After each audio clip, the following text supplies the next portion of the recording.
советская власть, каковы бы ни были преследования сторонников от наследия грабительского капитализма, но зато она дает возможность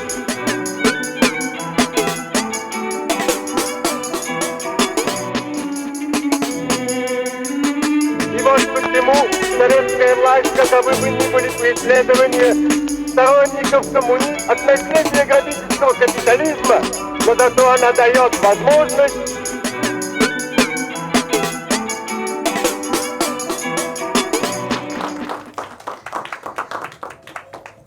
Bueno, muchas gracias a todos. Bueno, hoy nos habíamos comprometido a conversar sobre los acontecimientos denominados Mayo del 68 en París. Un mes, un año y una ciudad. Pasan a la memoria contemporánea como el lugar de expresión que tendría dimensiones culminantes de un estado de ánimo, de un horizonte de sensibilidades de la época que nos envía a los acontecimientos de Vietnam, que ocurren muy poco tiempo antes, nos envían a los acontecimientos de México con la masacre de Tlatelolco, nos envían al Cordobazo en la Argentina, un año después, nos envían a la dimensión que adquiere en todo el mundo el concepto de tercer mundo, es decir, un ámbito específico de las movilizaciones sociales y del pensamiento,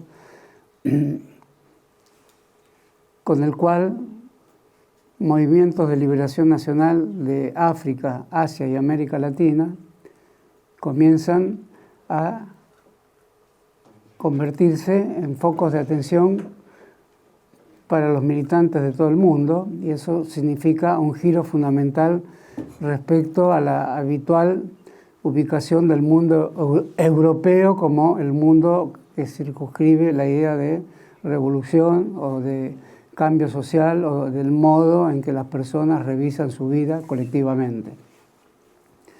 Mayo del 68 entonces es como una cifra, no una cifra mágica, sino una cifra del modo colectivo en que se dan las grandes crisis de la historia, porque además tiene la peculiaridad de que se inicia con el movimiento estudiantil y específicamente en la Universidad de Nanterre, ubicadas en las afueras de París. El movimiento estudiantil, de pasar de ser un ámbito auxiliar, subordinado, lateral, oblicuo, de los grandes partidos políticos de antaño, se convierte en el centro mismo de los pensamientos sobre la transformación del mundo.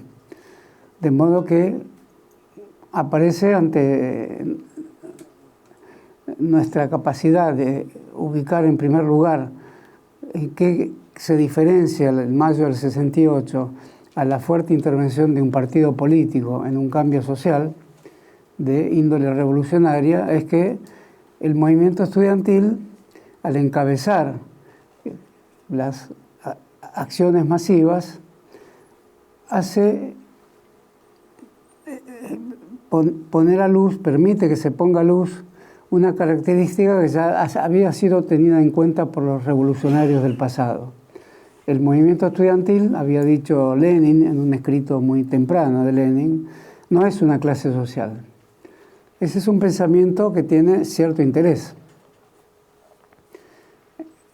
En realidad es la primera vez que se lo dice porque al mismo tiempo cobra la singularidad de que lo dice alguien que está pensando en clases sociales. El movimiento estudiantil no es una clase social y sin embargo cumple un papel fundamental también en las tesis de Lenin. Lenin le atribuye también una capacidad de iniciación, la fórmula que permite prender una chispa iniciática. ¿Y por qué sería esto así? Porque el movimiento estudiantil, dice Lenin, al no ser una clase social, al no hacer pasar en primer plano las connotaciones que tiene su origen de clase, en general provienen de las clases medias o de las familias de clases más acomodadas que pueden pagar los estudios de sus hijos.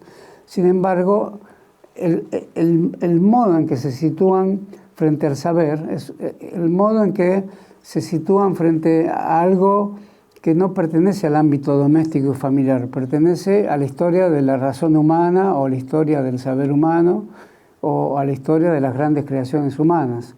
Entonces se convierte en un sector social en disponibilidad.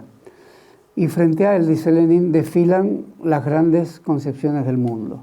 Por lo tanto, están no solo en disponibilidad, sino también están en situación de opción.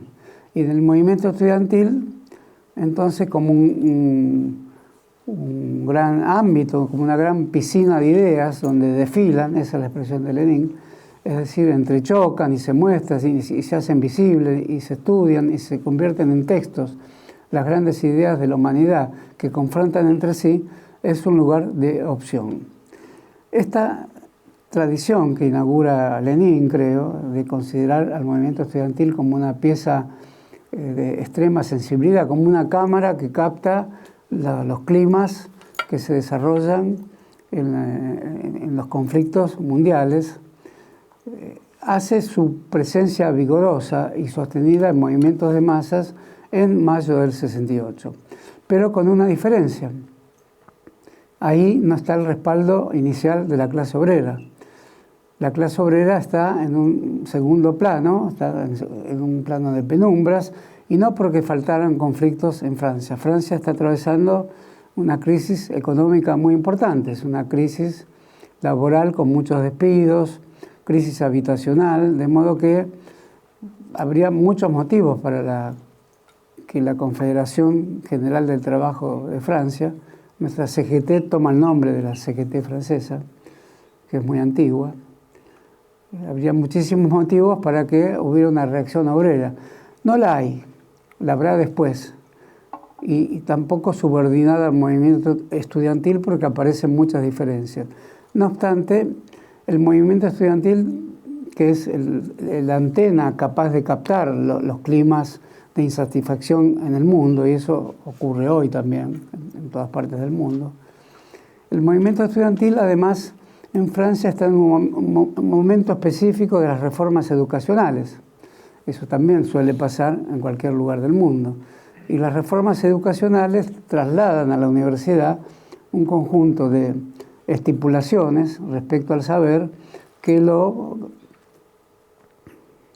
sitúan en un lugar que, con pretexto de protegerlo o de desarrollarlo o de exponerlo de mejor manera, aparecen controles tradicionales, los exámenes, que podrían no ser un problema, pero sí la forma de tomarlo, la forma en la cual aparece la autoridad del profesor, la forma en la que aparecen disciplinamientos dentro de la clase, dentro del aula, de modo que esos son motivos también de una disconformidad estudiantil de carácter gremial, diríamos, pero no solo gremial, sino que no es solo el precio de los apuntes, sino que es también el modo en que se enseña, retraduciendo ciertas formas de autoridad, confundiendo autoridad con saber, motivos de las filosofías y sociologías de la época también. Pero hay algo más, si el movimiento estudiantil, como dijimos, es un retrato del modo en que aparecen las corrientes mundiales de transformación, el lugar donde está el sufrimiento, el lugar donde hay personas disponibles para sentir lo que sienten los desheredados, entonces también se hace evidente que la conjunción de todos estos elementos, situación mundial, gremialismo estudiantil, insatisfacción por el modo en que se daban las clases o en el modo en que se exponen los conocimientos o por los conocimientos mismos. Hay que tener en cuenta que en esa época en Francia se comienzan a leer las obras de Michel Foucault, las obras de Pierre Bourdieu, y al mismo tiempo circula, no clandestinamente, pero circula como lectura que se convertirá en una lectura masiva, un libro que es casi fundante de todas estas acciones, que es el libro de Marcuse, El hombre unidimensional. Marcuse se había escrito muchas cosas de carácter académico, había escrito un libro casi de juventud llamado Hegel y la Revolución, donde, a contramano de ciertas interpretaciones de Hegel como un filósofo conservador, lo convierte con su dialéctica y con su racionalidad dialéctica en un pensador vinculado a la Revolución, que de alguna manera lo era, puesto que le interesaba la Revolución Francesa. Bueno, Marcuse, con el hombre unidimensional, inventa un concepto que tendrá larga fama y trascenderá las fronteras de Francia. Marcuse era un miembro alejado, periférico de la escuela de Frankfurt en Alemania, y toma todos los elementos de esa escuela, que son precisamente la crítica a lo que Marcuse llama la conciencia unidimensional, que en la escuela de Frankfurt, o en el Instituto de Investigación de Frankfurt, se llamaba la conciencia ligada o absorbida o acautelada por un fetiche, por el fetichismo de la mercancía. Por lo tanto, todo mayo del 68, repentinamente, se convierte en un movimiento filosófico que comienza a criticar la idea de mercancía, que es el modo en que el capitalismo, según lo había definido Marx, hace pasar las relaciones vivas entre los hombres por relaciones mediadas por las cosas. Entonces la conciencia pasa a creerse libre cuando en realidad la cosa se introduce en ella bajo la forma del dominio que tiene el capital para producir el acto de la producción de mercancías. Y la mercancía pasa de ser un objeto vinculado al valor de cambio para pasar a ser una forma de la conciencia, una forma del pensamiento y una forma de relación entre las personas que creen que se libertan en medio de esa forma de relación, pero sin embargo no hacen más que protagonizar de una manera vicaria el papel que las mercancías juegan entre sí, que son las que verdaderamente se relacionan como si fueran humanoides. Ese gran trastocamiento de la conciencia, que ya había sido estudiado por numerosos autores bajo el nombre de alienación, es aquello frente a lo cual se sitúa el movimiento estudiantil de mayo del 68. Es decir, es un movimiento estudiantil que aporta su masividad, aporta sus cuerpos, aporta una nueva visión de la ciudad de París, una ciudad turística que alberga buena parte de los monumentos de la humanidad, pero recorrida por las masas. Es como si en vez de que fuera visualizada por asombrados turistas, era registrada de una manera diferente por manifestantes que pasaban más distraídos por los monumentos de la antigüedad y más interesados por una nueva clase de asombro, una clase nueva de monumentalidad, podríamos decir, que es aquella que impedía que las conciencias desataran su vínculo con la mercancía. El libro de Marcuse llama hombre unidimensional aquel que, en vez de acatar en sí mismo la conciencia dialéctica que lo funda, toma para sí la idea de consumo de la mercancía de manera acrítica. Y su forma consumista pasa a ser su dimensión unilateral. Se humaniza como un elemento más del arsenal de mercancías. Es decir, no es el hombre que va al supermercado de las mercancías y las pone a su servicio, sino que al entrar al supermercado las mercancías lo llaman, pasan a tener voz, pasan a tener un cierto carácter humanoide, y es el hombre que entra al supermercado el que se convierte en una cosa más.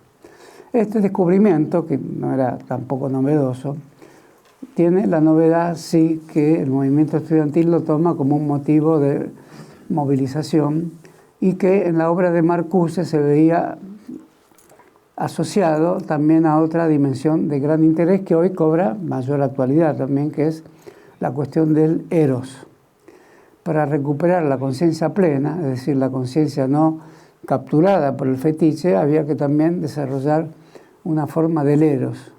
No solo del eros individual, sino de un eros capaz de contraponerse a la mercancía. Por eso mayo del 68 tiene hasta hoy la aureola, la fama, la vigencia de algún modo, de representar la idea de que la política, la sociedad y la civilización son entes, en general apáticos, que heredan de sí mismos muchas capas de inercia y que construyen sobre la inercia de la capa anterior, obturando las sensibilidades, y solo un llamado al eros no solo individual, sino a un eros colectivo, es decir, una forma de redención de aquello que se había cosificado, a aquello que tenía destino de humanidad y había sido reemplazado por el destino de coseidad o de cosa.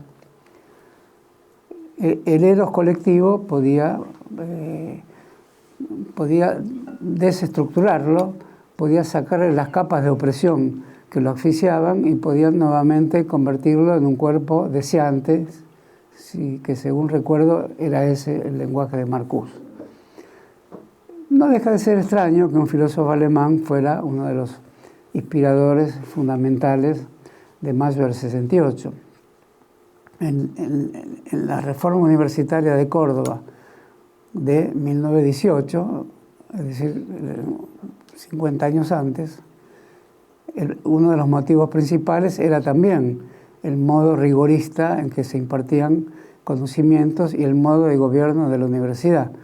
Entonces, una idea que siempre recorrió la fundación de la universidad desde el medioevo en adelante. Las universidades son muy antiguas, son del siglo X, como mínimo.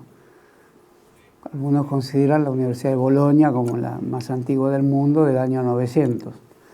Bueno, siempre hubo la idea de una sospecha de que el saber algo tenía que ver con reproducir relaciones más igualitarias entre profesores y alumnos.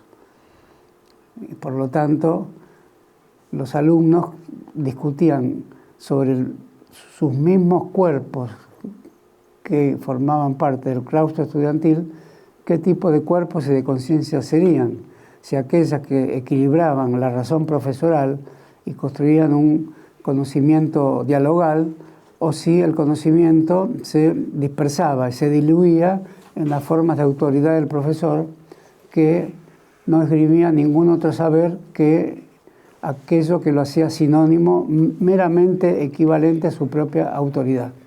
Este no es un problema que se ha agotado, ni es un problema que se haya resuelto, forma parte de los innumerables intentos pedagógicos de reconstruir la universidad.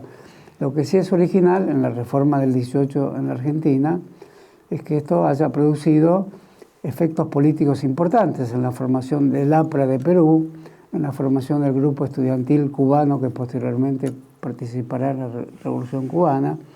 Es decir, en la tesis central de la reforma universitaria argentina, que es una tesis muy atrevida, existía la consigna que había creado el escritor del manifiesto de la reforma, el recordable escritor cordobés Deodoro Roca, que toda ciudad es una ciudad universitaria y lo que define una universidad como forma de liberación por el saber o del saber como un ente liberado se trasladará a la sociedad. Esa ambición, que en realidad es una ambición netamente ligada a cierto universitarismo, no es que haya ocurrido así ni que haya ocurrido en ningún lugar, pero cada vez que ocurre, y algo de eso tuvo la reforma universitaria antes de ser captada por los naturales procesos de burocratización a las que toda transformación está sometida, también en mayo del 68 ocurrió algo parecido. No obstante, mientras ocurrió, fue un momento de cruce de las aguas del río Jordán. Durante un mes se detuvo Francia, porque además de todas las críticas mencionadas a la idea de mercancía, que es una crítica central a la producción capitalista, y ya estaba escrito en el primer capítulo del Capital de Marx, y había tenido poca importancia como reflexión en la Revolución Rusa. Recién en mayo del 68 en París comienza a tener una importancia fundamental, porque antes era un tema intelectual, era un tema de discusión más libresca. A toda esta discusión se le suma la cuestión del espectáculo. Y podemos suponer que también entre la bibliografía fundamental de mayo del 68, junto al libro de Herbert Marcuse, El hombre unidimensional, debemos ubicar el libro de Guy Debord, La sociedad del espectáculo. Ese también trata de la mercancía, pero asocia la mercancía al espectáculo. Y este tema sí es un tema ya más ligado a nuestra actualidad. Vivimos en la era de la imagen, en un mundo lleno de imágenes, y en imágenes que suponemos que nos coloca en posición de espectadores tranquilos, con autoridad de crítica hacia nosotros mismos, cuando recibimos las imágenes y seleccionamos algún tipo de opinión sobre ellas. Pero también se produce un fenómeno parecido al del fetichismo de la mercancía. No solo somos nosotros los que miramos las imágenes, sino son también, y a veces sobre todo ellas, las que nos miran a nosotros. Entonces este descubrimiento, que parece hoy banal, le permite a Debord, con la sociedad del espectáculo, colocar a la mercancía como una especie de sustituto, una representación, un segundo momento, una instancia superior de la forma de vida que se produce espontáneamente, que se produce en un flujo, dice Debord. En cambio, las imágenes coagulan esa capacidad de flujo que tiene la vida. Este es un problema delicado y sustancial también, porque no del mismo modo podríamos criticar la imagen de un Rembrandt o de un Tiziano o de cualquier momento de la historia del arte pictórico anterior al cine. Pero evidentemente ya hacia los años 60, que son años de auge de la televisión, aún no existía el cable, pero la televisión ya se sitúa como un instrumento mundial, evidentemente parece más pertinente un pensamiento sobre las imágenes que nos miran y nos convierten también en algo difícil de definir, porque no perdemos nuestra capacidad crítica, no perdemos nuestra capacidad de cambiar un canal, pero cambiamos un canal para encontrar repetidamente y multiplicadamente el mismo tipo de imagen. Entonces habría algo en la imagen, un halo, un aura, una capacidad de atracción no fácilmente definible, que silenciosamente va reconstruyendo el conjunto de gustos, de placeres, de opciones de vida, va reconstruyendo una lengua, va construyendo un lenguaje. Esta es una crítica muy radicalizada también. Se escucha en las sociedades contemporáneas con más razón, porque el estatuto que han logrado las imágenes en las sociedades contemporáneas están muy cercanos a crear un nuevo tipo de hegemonía que abarca funciones del vivir en común que estaban antes destinadas a crear instituciones específicas con autonomía propia. Por ejemplo, la justicia era una institución capaz de gozar de autonomía propia. Por lo tanto, lo que se enjuiciaba en la justicia obedecía al régimen del argumento, de la prueba, de la cautelar, etc. Funciones que vienen de lejos, vienen del foro romano y aún más de las obras trágicas griegas. La televisión poco a poco comienza a absorber esa función y los juicios se realizan por televisión. Hay un juicio de jurados permanentemente donde se vota, visible o invisiblemente, todos de algún modo votamos, algunas veces se pide el voto explícito, pero el espectador se convierte también en un votante del modo en que las imágenes juzgan. Y las imágenes juzgan por una rara cualidad que no atinaríamos a definir muy bien, que es el modo en que las personas se muestran con lo que podríamos llamar, con una expresión que hace 30 años por lo menos figura en el lenguaje habitual, que sería el look. Es decir, el perfil icónico que tiene el ser humano, que ya no es su conciencia, su lenguaje, su modo de interactuar entre otros seres humanos, sino que es el modo en que se presenta a través de una cobertura basada en la imagen ante los demás, que también al ser imágenes el mundo se convierte en una interacción de imágenes, para decirlo de una manera más precisa, de una interacción icónica. Por lo tanto, es evidente que hoy muchos han observado que funciones judiciales, antes muy complejas, lo siguen siendo, pero están, como si dijéramos, sin su sustento argumental, porque los programas masivos de televisión juzgan a las personas por inocente o culpable según la emisión del lenguaje que hagan. Puede ser una frase, apenas una palabra, un gesto, una verruga, etc.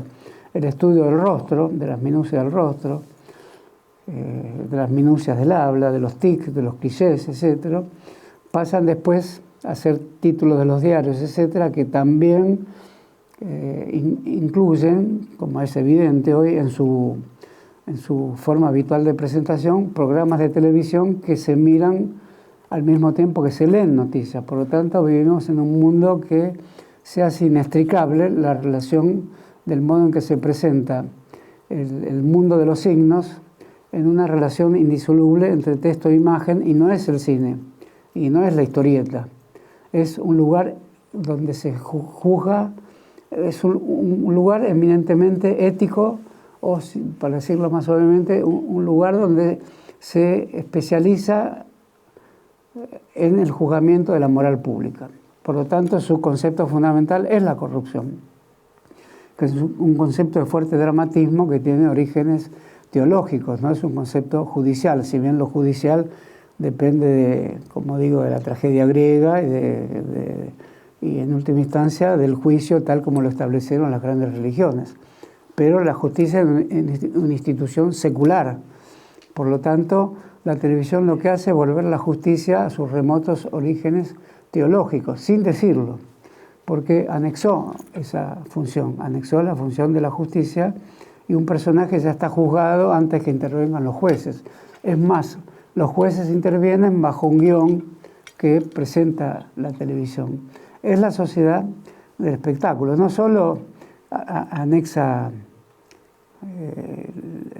los modos de justicia, que eso es lo principal de la televisión, anexa el cine. Por eso las películas que se siguen viendo por cines, que se parecen cada vez más a estudios de televisión, la televisión dice solo por cines. Hay que avisar que el cine sigue existiendo, porque si no también anexa, y de una manera que a veces hay que agradecerle, porque películas que no se podrían ver más, que están en los archivos, la televisión las tiene ya con solo apretar un botón.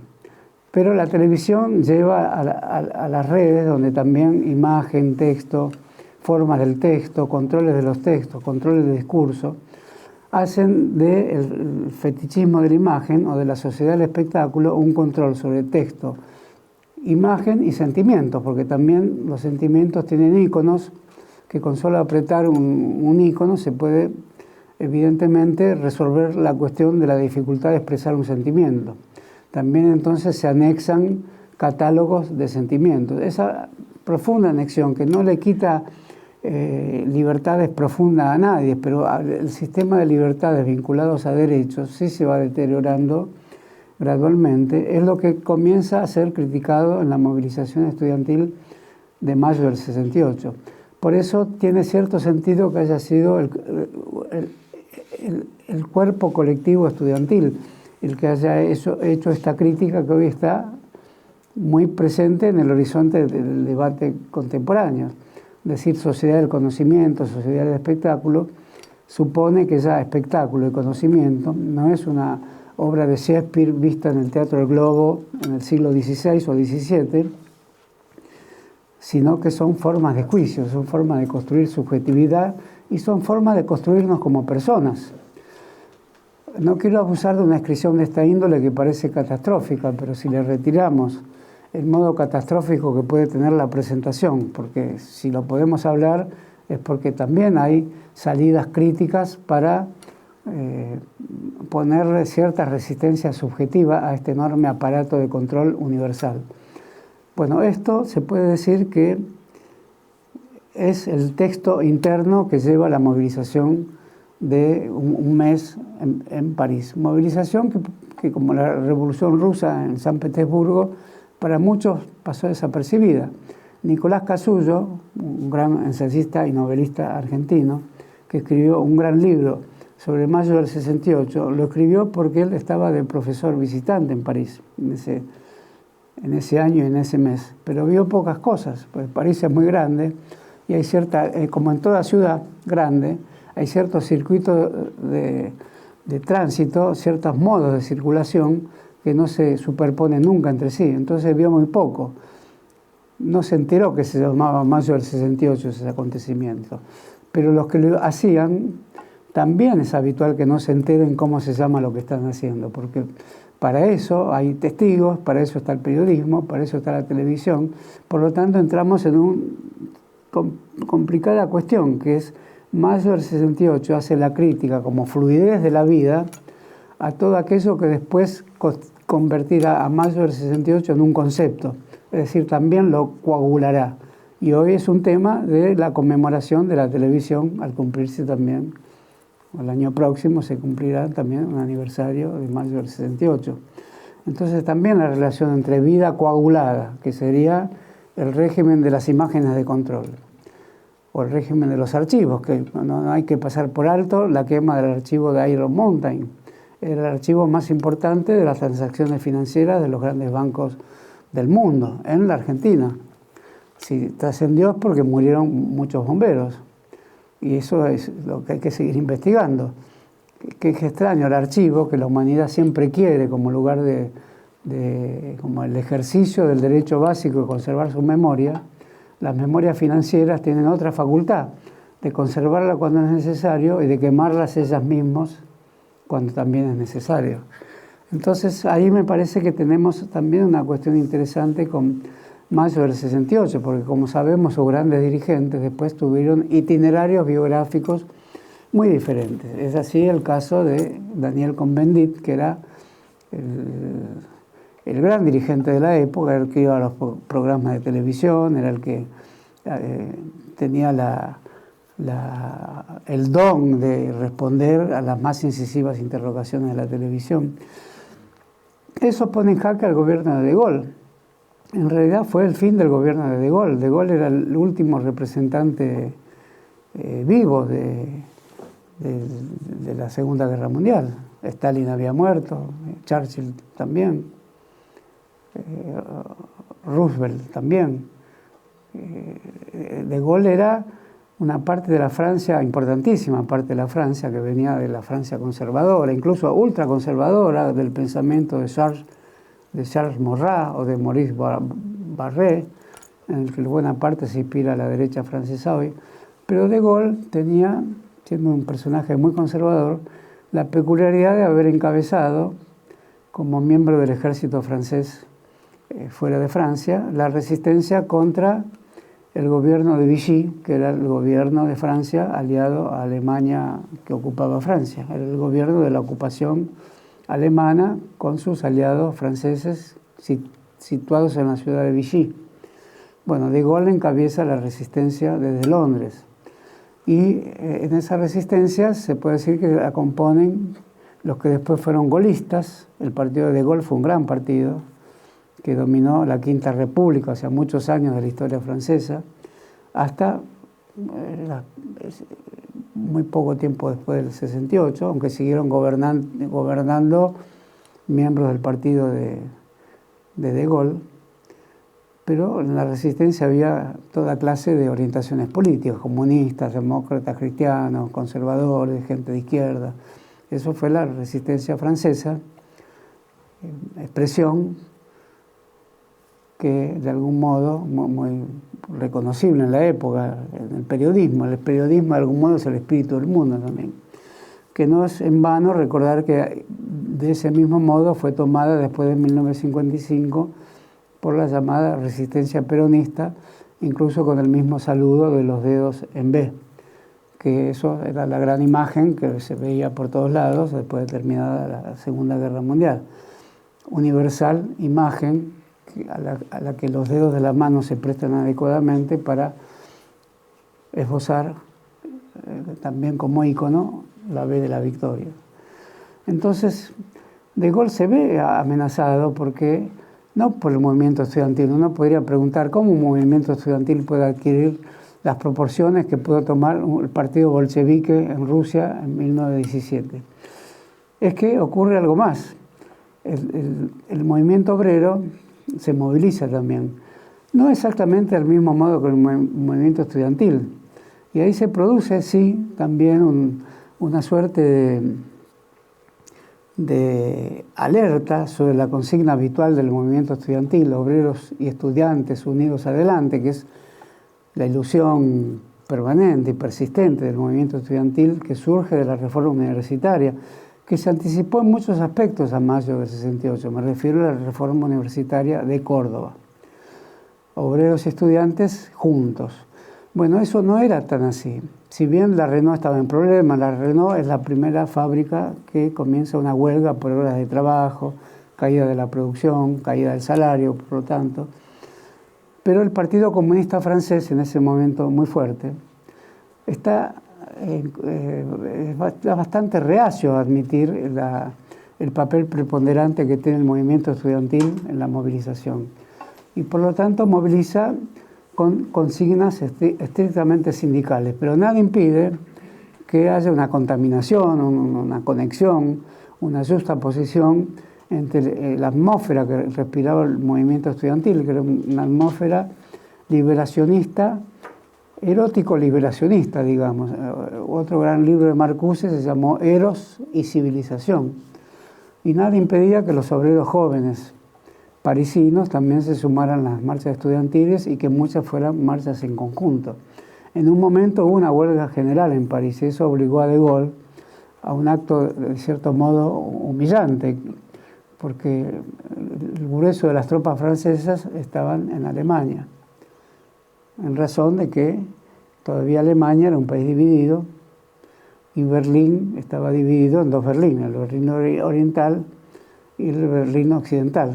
Todo Berlín estaba en la parte oriental de Alemania, pero a su vez Berlín estaba dividido en dos partes, ocupadas por sectores, por Estados Unidos, Inglaterra, Francia, y viaja a donde está la base más importante del ejército francés, en Berlín occidental, y al mismo tiempo llama a elecciones parlamentarias.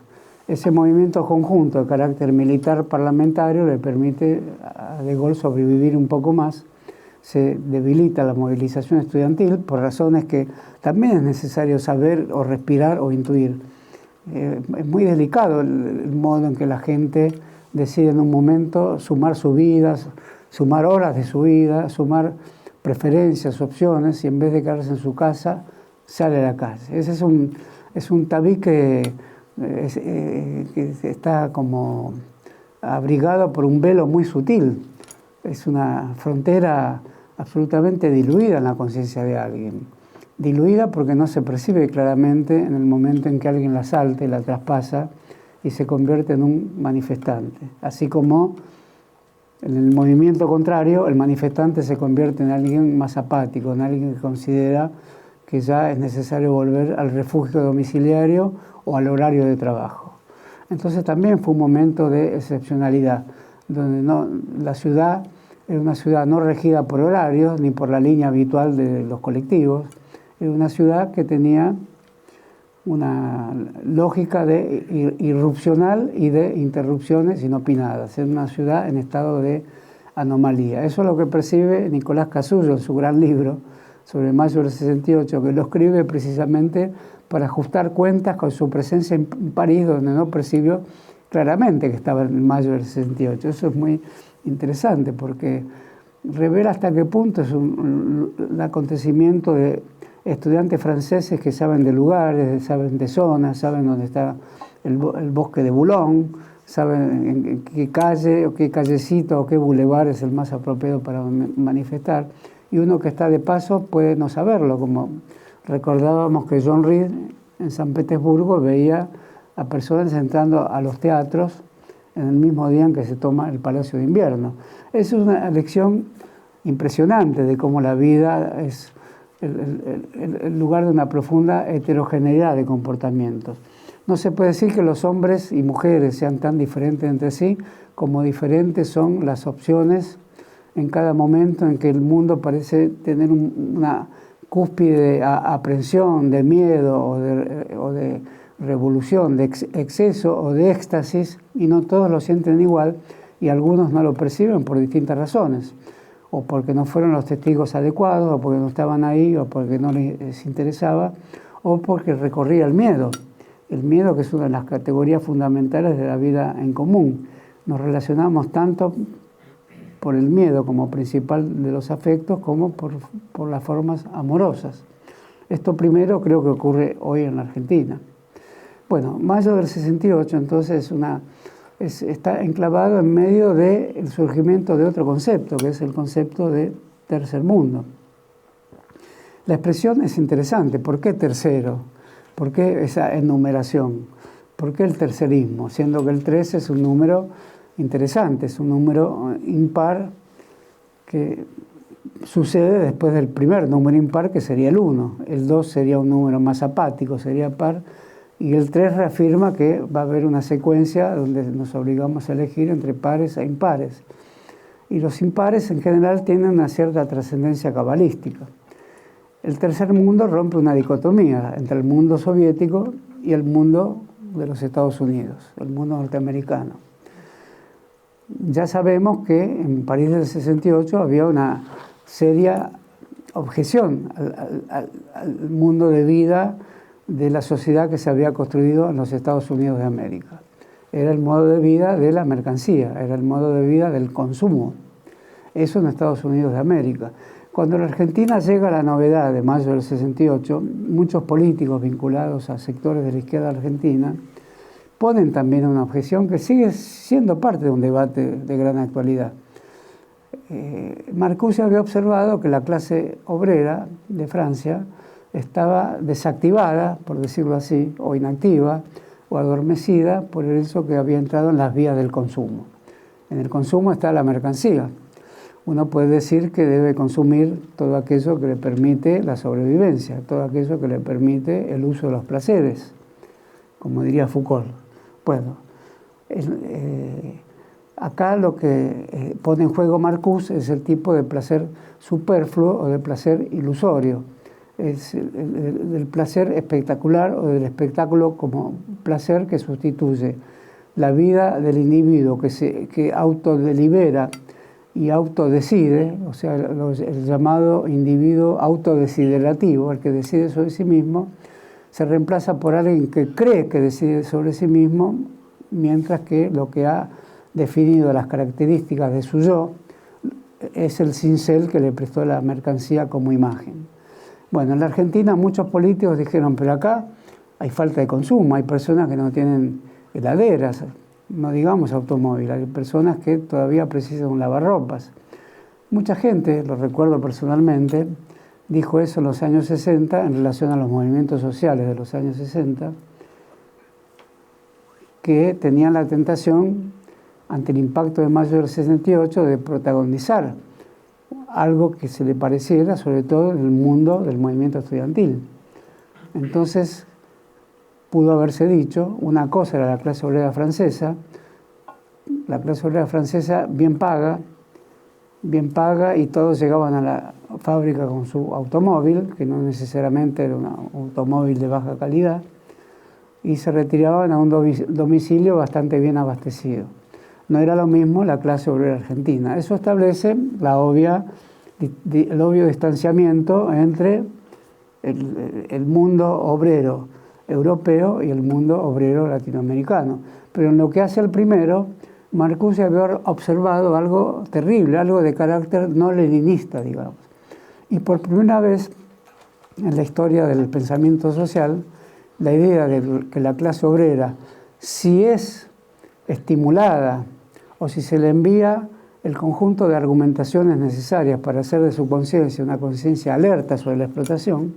Recuerden que Lenin decía, bajo el influjo de Kautsky, que la conciencia revolucionaria venía de afuera, de la clase obrera, sino esta conciencia era solo empírica, espontaneísta, y tenía que estar guiada, en cambio, por el destino revolucionario que marcaban los pasos de la historia. Bueno, en ese sentido, por primera vez aparece un movimiento que se llama a sí mismo revolucionario, en cuyo centro no está el sujeto formidable que había conducido las revoluciones anteriores, el proletariado. Marcuse había definido, porque por el proletariado ya estaba integrado. Toda la revolución soviética y las revoluciones anteriores, incluso los acontecimientos de España, evidentemente que cierran un poco el ciclo de la revolución soviética, estaban trazados y señalados por el hecho de que hay una clase obrera y cuando se llama proletariado tiene conciencia de sí, y esa conciencia de sí es un colectivo transformador, con sus dirigentes, sus modos de aprendizaje, una expresión bien conocida, la formación de cuadros, es decir, es una pedagogía, es una paideia, como decían los griegos, es el partido, y eso lo desarrolló mejor Gramsci, un poquito antes, es el anticipo, el modelo prefigurador de lo que será la sociedad socialista o la sociedad liberada o la sociedad emancipada, porque contiene en forma potencial todos los elementos políticos, culturales y económicos, pero sobre todo culturales de una nueva sociedad. Es una tesis dialéctica por el despliegue de ese ente llamado partido, se llamará después sociedad en términos de una hegemonía de los procesos liberadores.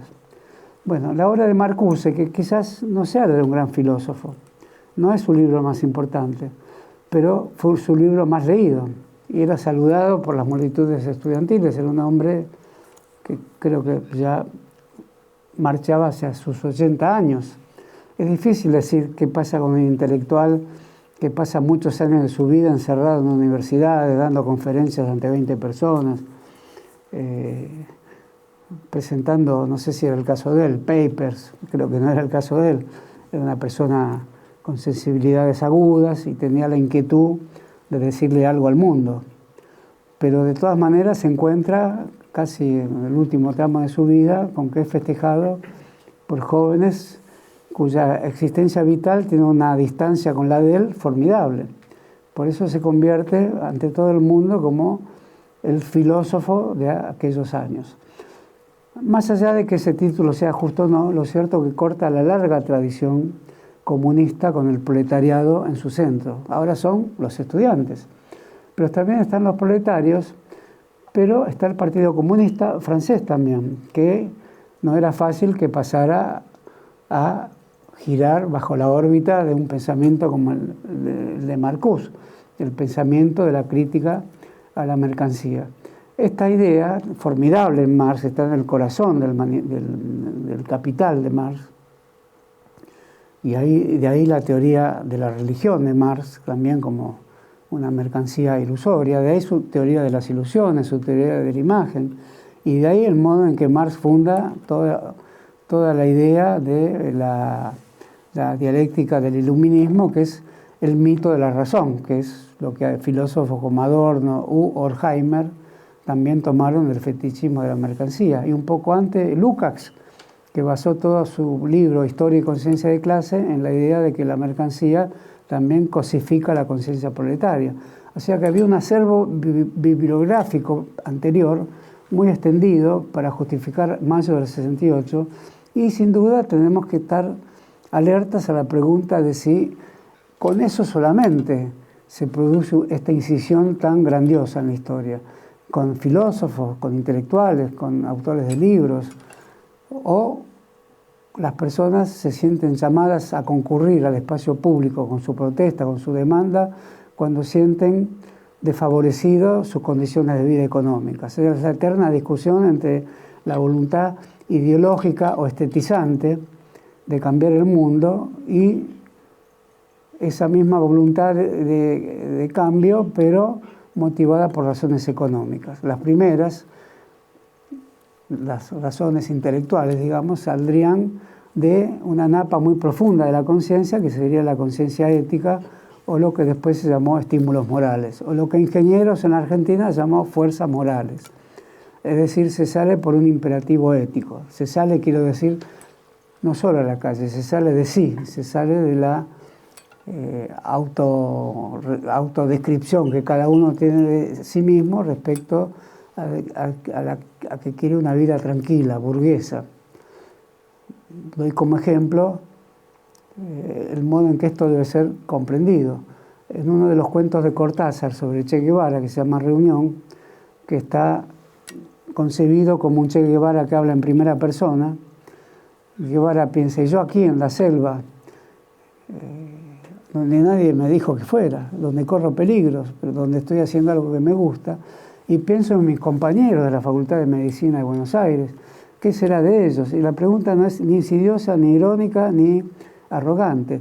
Estarán con sus chicos, con sus mujeres, en sus casas burguesas, dice, pero no hay algo peyorativo ahí. Está simplemente describiendo qué hace alguien que sale a la aventura y sus amigos que no lo hicieron. Y de algún modo habría que preguntar si no es necesaria esa vida anterior, esa vida protegida, supuestamente protegida, porque sabemos que en nuestros domicilios burgueses nunca estaremos eternamente protegidos o permanentemente protegidos, pero es el contraste necesario para aquel que se convierte en individuo a través de otra zona de su alma, de su espíritu, de su conciencia crítica, de su modo de comprometerse con la historia. Algo muy parecido, y ya no en el mundo político, dice el antropólogo Lévi-Strauss, cuyo principal trabajo es sobre Brasil, y que es el único país que conoce además de Francia. En Tristes Trópicos, también cuando va en medio de la selva, a internarse entre las etnias originarias de Brasil, los Bororo, los Yambicuara, no corre ningún peligro en especial, pero sí él mismo se siente un peligro siendo el primero que entra en esos lugares donde ningún explorador antes había entrado. Porque cuando ve que él escribe y un jefe de la tribu imita su escritura, pero haciendo solamente ondulaciones sobre el papel, exclama: miren lo que he venido a hacer acá. Traje el principio de la escritura, que es el principio del Estado, del servicio militar obligatorio y de la guerra. Y asocia la escritura a la guerra, Lévi-Strauss. Por eso piensa, estoy aquí, incómodo, ya lo sé, pero hago lo que me gusta y corro el riesgo que quise correr. ¿Qué será en cambio de mis compañeros de la academia en Francia? Estarán tranquilos también en sus hogares, con sus chimeneas, leyendo a Kant o leyendo a Rousseau. Bueno, Lévi-Strauss era bastante rousseauiano, por otro lado. Muy tranquilos y yo aquí. Eso es algo que podemos decir cualquiera de nosotros. Cuando nos vemos expuestos por cualquier razón de vida a una situación que entrañaría cierto riesgo. Pensamos en nuestros compañeros que dejamos atrás, que no los despreciamos, que siguen siendo nuestros amigos y cotejamos esto que parece muy simple y muy dramático. Yo aquí, expuesto en esta situación que podría no haber elegido, y mis amigos en la tranquilidad de su hogar. Podríamos objetar que nunca hay una tranquilidad en el hogar, pero es un desorden de otro tipo. Pensamientos como estos afloran en la relación mayo del 68, tercer mundo, porque ahí también surge una fuerte respuesta a la crítica de la sociedad disciplinada, como dijo Adorno también, la sociedad administrada, representada por los Estados Unidos. Y una vez hecha esa crítica, ¿qué hacer con la Revolución Soviética? En los 60 son los resultados del estalinismo. Comienza lo que se comenzó a llamar el deshielo, pero un poquito antes estuvo la invasión a Hungría, un poquito después la de Checoslovaquia. Entonces, ¿qué hacer con eso? Eso introduce la noción de tercer mundo y produce un cimbronazo enorme de características planetarias en el marxismo, en el cuerpo conceptual del marxismo. Comienza a aparecer el marxismo tercermundista. En la Argentina, la llamada izquierda nacional, o marxismo de Indias, como lo llamó Jorge Abelardo Ramos, que no era un tercermundista. En Argelia aparecen también pensamientos llamados tercermundistas, porque es en Argelia, que todavía es colonia francesa, que acababa de dejar de ser colonia francesa, pero poco antes había surgido un pensamiento descolonizador y una entidad política llamada Frente de Liberación Nacional. Creo que es la primera vez que aparece, a fines de los años 50, una sigla de esa índole, que después se esparciría por todo el mundo, en la Argentina, aún en acontecimientos que vemos en Centroamérica, la sigla sigue siendo el mismo, es como si fueran tres letras iridiscentes, digamos, que destilan o hacen emerger de sí mismas como una llama, como una llamarada, FLN, Frente de Liberación Nacional, con la cual aparece la idea de liberación, ya no del sujeto, ya no de la burguesía, sino de la nación. Y ahí aparece la teoría anticolonialista, de la cual Sartre es uno de los principales representantes. Un poquito antes había ocurrido la Revolución China también, por lo tanto, la idea del tercer mundo se puede decir que la evolución de la Revolución China es la que vendrá a acentuar. Y ahí también había una teoría propia que no tenía antipatía por Stalin. Hay que tener en cuenta que China siempre fue, en medio de los momentos más incisivos de su revolución, tuvo en la opción que le ofrecía la Revolución Rusa mayor simpatía por Stalin y de ningún modo por Trotsky. Y eso, digamos que podría ser hasta hoy. De todos modos, en lo que se llamó el pensamiento de Mao Zedong aparecían temas de la retraducción de la dialéctica de Hegel y Marx de una manera apta para que fuera incluida en la lectura de millones de personas. Pues China, aunque lo sigue siendo, en ese momento era un país exclusivamente campesino, con millones de campesinos que vivían en estado de subsistencia. Cuando el ministro de Charles de Gaulle, André Malraux, va a visitar a Mao Zedong en el principio de los 60, enviado por de Gaulle precisamente para enviar un mensaje a Europa y enviar de algún modo un mensaje a las izquierdas que lo acosaban en Francia. Él, como era un geopolítico, como Perón, aunque de Gaulle tenía una opinión muy pobre de Perón, eso está escrito, era un geopolítico, es decir, veía menos ideologías que desplazamiento de fuerzas sobre un terreno, por lo tanto le interesaba a China, como le interesaba al ejército brasileño, por razones geopolíticas también, casi el mismo tamaño territorial, la misma población campesina, en menor escala, porque la escala de China no puede ser igualada por ningún país, pero Brasil está cerca de ella. Por lo tanto, problemas de alimentación de millones de personas, de ingreso a la ciudad y una incipiente industrialización para millones de personas son problemas de pensamientos como ese. Surgió el PT en Brasil. En China surge antes el Partido Comunista Chino con una fuerte revisión de la dialéctica. Mao Zedong tiene una idea, a mi juicio, primitiva de la dialéctica, el choque de los contrarios, y cuando ejemplifica con los polos de la electricidad y otros ejemplos de gran valor pedagógico, por un lado, pero de bastante pobreza filosófica. Hay que tener en cuenta que sus libros, editados en millones, eran leídos por millones de personas. Como experiencia pedagógica, es una experiencia de educación de masas sobre la cual podemos criticar, pero no sé cuánto derecho tenemos a criticarla profundamente, puesto que ninguno de nosotros vivió esa experiencia. No fuimos educados repentinamente en la alfabetización de masas como el pueblo chino. Nuestras secuencias educativas son más pausadas e incluso tampoco comienzan con la escolaridad tal como la concibió Sarmiento o Avellaneda o con las sucesivas reformas educativas.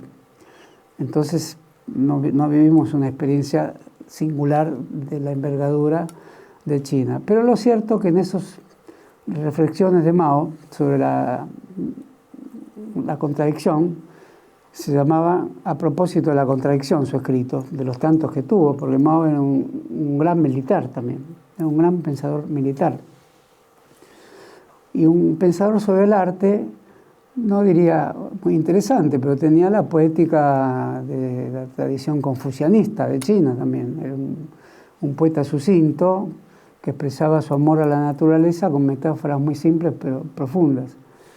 En el foro de Henan, que es una ciudad campesina de China, se reúne el foro de los intelectuales y de ahí sale una frase que Kirchner dijo en su momento, una frase que se hizo famosa en todo el mundo y que Kirchner la debe haber escuchado cuando era militante estudiantil, que florezcan 1000 flores. Es decir, anunciaba un partido con muchas corrientes internas. Y lo cierto es que hay un aspecto muy interesante de la dialéctica de Mao, que es el aspecto principal de la contradicción, no la contradicción principal, que es siempre entre proletariado y burguesía, sino el aspecto principal de la contradicción. En algún momento puede no ser la razón económica del proletariado, sino un dilema cultural. Puede ser el aspecto principal de la contradicción. Un plan cultural o un plan educativo masivo hecho por sectores reaccionarios, digamos, contrastando con un plan cultural que propone el ejército de Mao, que protagonizó, como ustedes saben, la larga marcha, y por eso decía, nombré al Malraux, porque en sus antimemorias el capítulo de China es interesantísimo. Mao le dice, ante la pregunta de Malraux de cómo se alimentaba un ejército de miles y miles de personas, esto es a mediados de los años 40, con cortezas de árboles. Entonces un ejército que son como árboles que caminan, se alimentan de árboles, pero ellos mismos podrían ser considerados mágicamente como árboles que caminan. Un ejército hambriento y numeroso, con el infraalimento que es la corteza del árbol, que alguna proteína debe tener. Mao fue muy visitado por escritores de todo tipo y de la Argentina también, sobre todo por dos figuras centrales de la filosofía y la poesía argentina. Una es Carlos Astrada, al cual Mao le da también, simultáneamente con Malraux, no juntos, pero casi del mismo año, le da la noticia de que China va a tener la bomba atómica. Y Carlos Astrada, cuando llega a la Argentina, la interpreta como la bomba atómica de la dialéctica, la toma como una dialéctica científica y la denomina la bomba atómica del tercer mundo. Es decir, todavía no había aparecido en el mundo, como creo que apareció hoy con mucha fuerza, la idea de que el hombre puede dar un paso definitivo para la destrucción de la humanidad. Por eso decir bomba atómica podía ser decir algo muy riesgoso, pero la vida política tercermundista lo obliga a Carlos Astrada a darle una interpretación dialéctico-científica. Después, cuando hace un muy importante discurso a la Marina, en la Escuela de Mecánica de la Armada, en ese momento era una escuela de oficiales y suboficiales de la Armada, Carlos Astrada, como director de la carrera de Filosofía de la Universidad de Buenos Aires, va a dar una clase donde menciona justamente el tema de la bomba atómica de Hiroshima y la coloca como uno de los grandes males de la humanidad. Va a instruir a los militares sobre la idea de una dialéctica de la paz y cita a Alberdi, El crimen de la guerra, que es un libro pacifista, y cita el libro La paz perpetua de Kant. Es un gran episodio de la filosofía argentina por parte de un complejo filósofo argentino, marxista, como era Carlos Astrada, que antes había sido peronista. Y después fue marxista-maoísta. Así que si damos pábulo a los que dicen muchos peronistas que Mao es como Perón, el pobre cambió de peronismo a peronismo, ¿no? Y el otro es Juan L. Ortiz, el gran poeta entrerriano, que también pertenecía a ámbitos partidarios vinculados al maoísmo, y que lo va a visitar a Mao de poeta a poeta, ¿no? La poesía de Juan L. Ortiz es una poesía fluvial, digamos, la poesía del Paraná, pero el ritmo poético de Juan L. Ortiz es el ritmo del pequeño oleaje del Paraná, pero cuando no está en términos de inundación. Y la poesía de Mao Zedong, más simple que la de Juan L. Ortiz, muchísimo más simple, de alguna manera tiene que ver también con el flujo del río y la relación con las montañas, en un tipo de dialéctica muy simplificadora. Pero el aspecto principal de la contradicción mueve todo el edificio de la dialéctica en Mao Zedong. Es decir, puede haber una determinación política antes que una determinación económica. Ahí se abre un capítulo importantísimo de la reinterpretación de Mao Zedong por parte de la filosofía francesa, y mucho tiene que ver en mayo del 68, porque en mayo del 68, ¿quiénes eran los chicos que hacen la revolución? Anarquistas, maoístas, comunistas, pero sobre todo había un espíritu libertario anarquista. ¿Qué es lo que abre Mao Zedong con la idea del aspecto principal de la contradicción? Es decir, con la posibilidad que el mundo político determinara antes que el mundo económico. Entonces ahí cambiaba mucho el determinismo económico. La filosofía de Althusser, actualmente la filosofía de Alain Badiou, la idea de acontecimiento, y antes, aunque después abandonó Althusser, Jacques Rancière, que es un filósofo que suele visitar mucho la Argentina. Buena parte de la filosofía francesa que llegó a la Argentina llegó por la vía de la influencia que tuvo la Revolución China, porque el maoísmo francés fue muy fuerte en Francia, desafió al Partido Comunista francés y tuvo mucho más que ver con la movilización estudiantil que el Partido Comunista. Argelia, volviendo a Argelia, es el núcleo simbólico más importante de lo que podríamos llamar el tercer mundismo, junto a China. China interesó mucho en Argentina, pero los partidarios de China, que como vemos tenían grandes intelectuales argentinos en el marco de esa simpatía. Sin embargo, la cuestión argelina influye más en la Argentina por la vía de lo que en aquel entonces fue la juventud peronista que correspondió a aquel tiempo.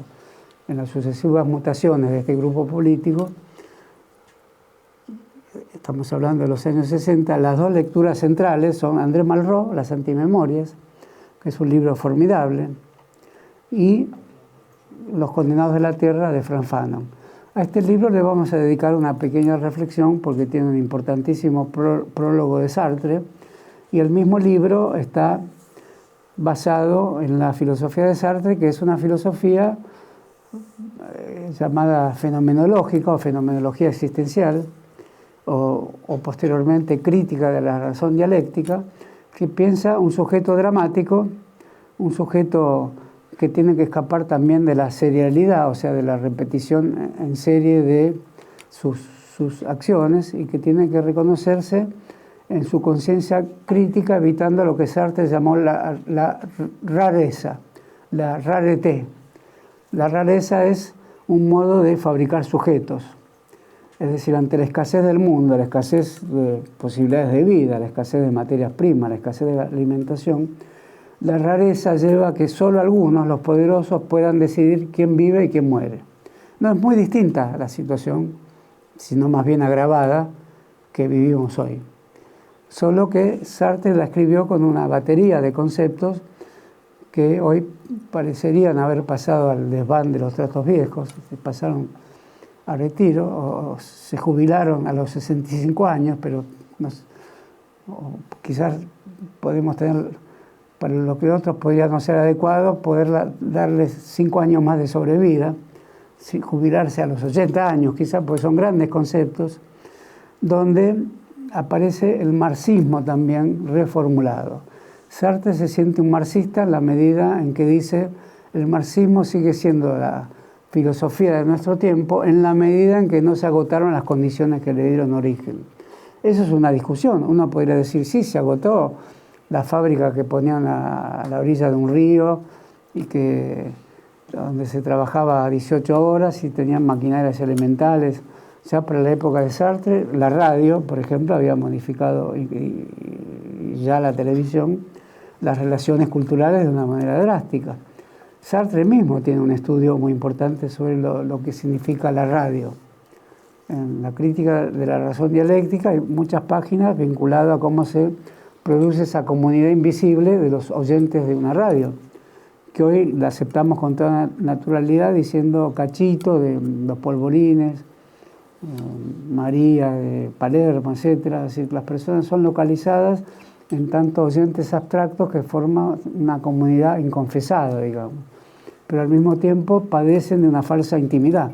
Eso es aún peor con la televisión. Esa falsa intimidad ya ocurre en la propia escena donde uno entra, lo van a destrozar con 4 preguntas sobre la corrupción, pero le tiene que decir, pero Jorge, pareciendo que son amigos de hace años, y sin embargo esa inmediatez es una inmediatez totalmente refutada de una manera contundente por la televisión. Por ejemplo, Delía ayer le dijo, pero Jorge, a la Nata, y era un interrogatorio, que la Nata presentó apenas como un reportaje. Era un momento de fuerte tensión donde alguien se sentaba ahí en condiciones de inferioridad y de aparente inmediatez. Había como una inmanencia, una escena que se pertenece a sí misma y no tiene conflicto en su interior. Sin embargo, el ente llamado Jorge ejercía toda clase de coacciones sobre el ente llamado Luis. He ahí la idea de la sociedad del espectáculo. Y ya Luis estaba juzgado. Los años de imputación los obtenía en cada fraseo que se sucedía en esa escena.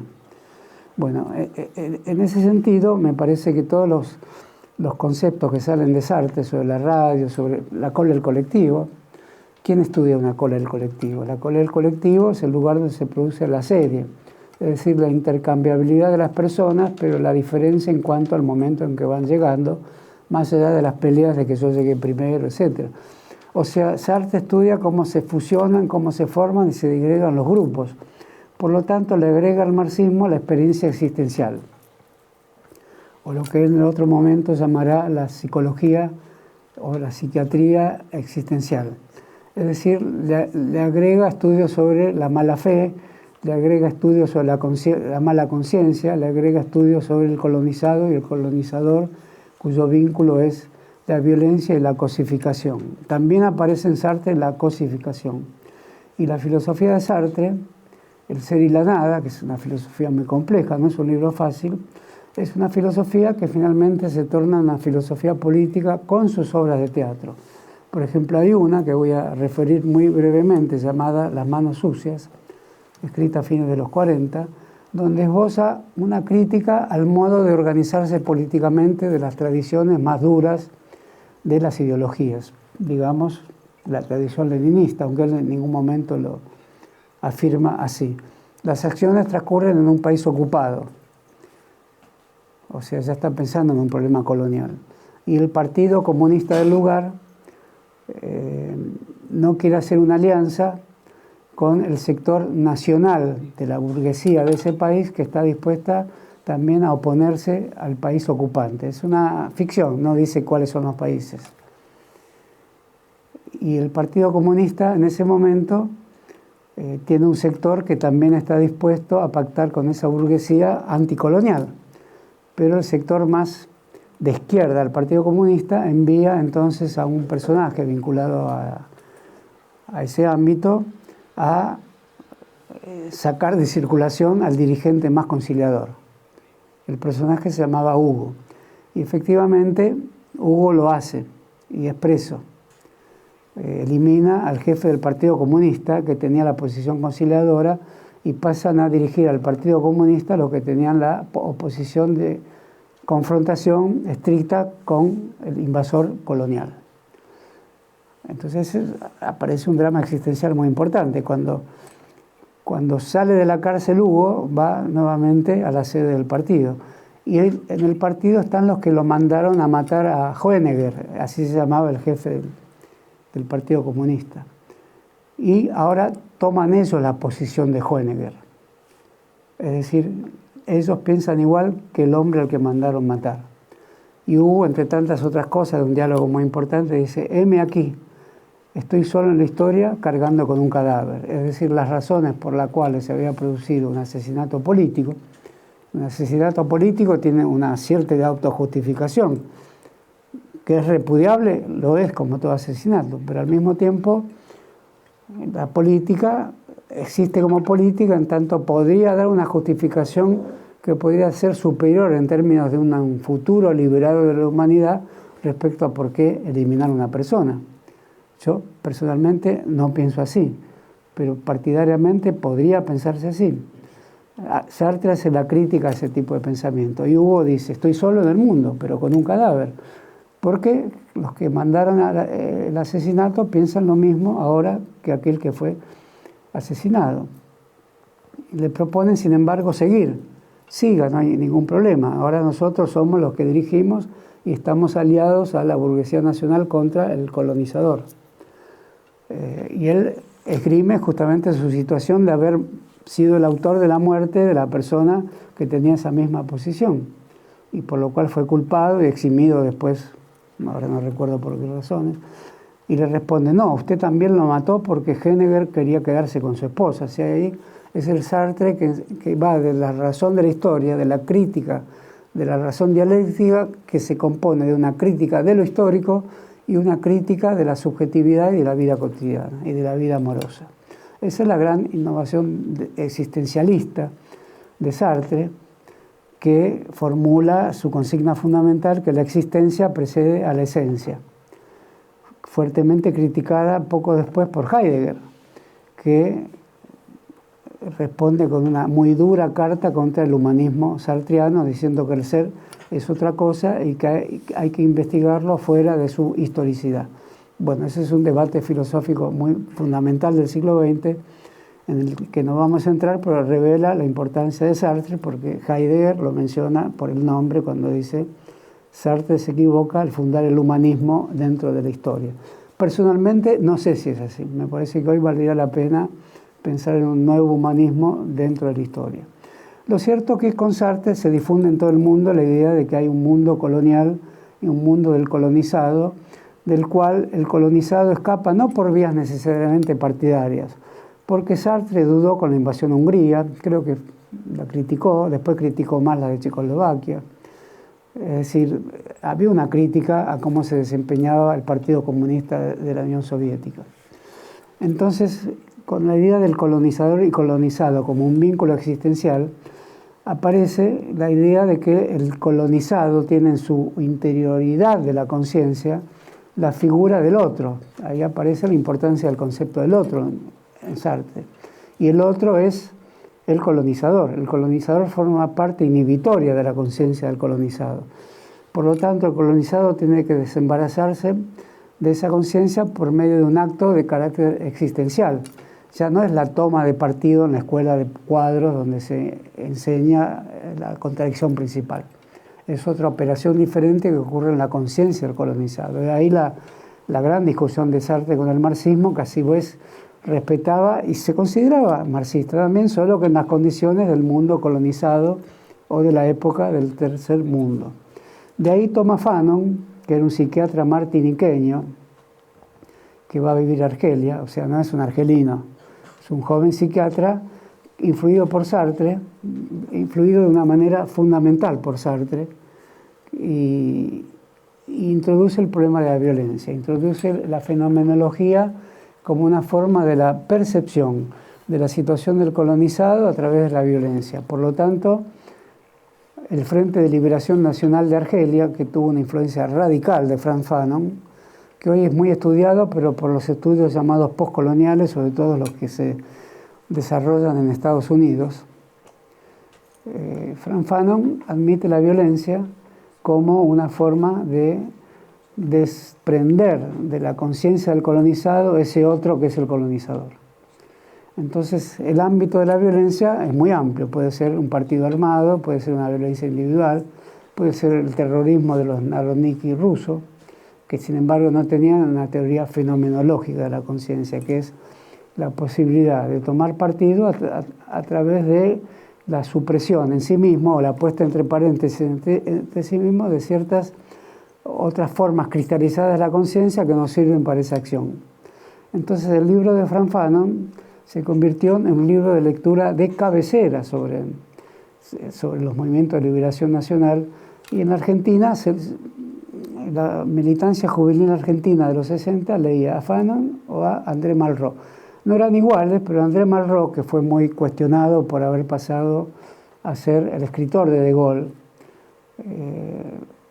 anteriormente había sido un importante colaborador de los partidos comunistas de Francia y de España, había sido aviador, había sido un gran escritor sobre cuestiones de arte, de modo que toda lectura es un estante que mezcla diversos intereses y diversas posibilidades. Lo cierto es que sí, lo veremos la vez siguiente, nuestro último encuentro. Por eso no estoy tan melancólico, y ese es nuestro anteúltimo encuentro.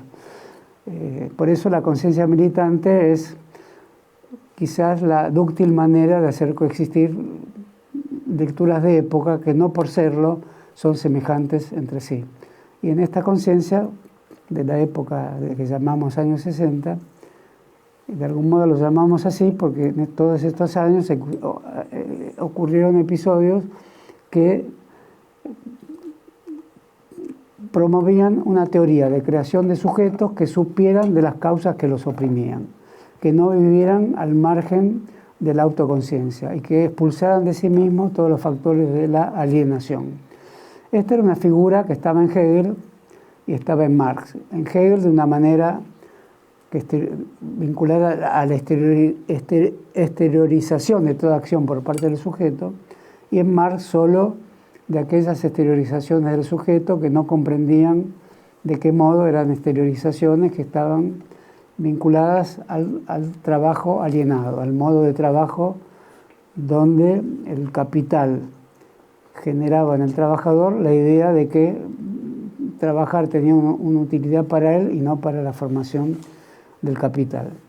Esa teoría de la alienación, que Marx dejó de lado después por la teoría del fetichismo de la mercancía, en esencia son teorías de la conciencia que estallan como figuras dramáticas del horizonte de lectura, de bibliografía. Cátedras enteras en la universidad daban estas lecturas. No es que no ocurra hoy ocurre menos.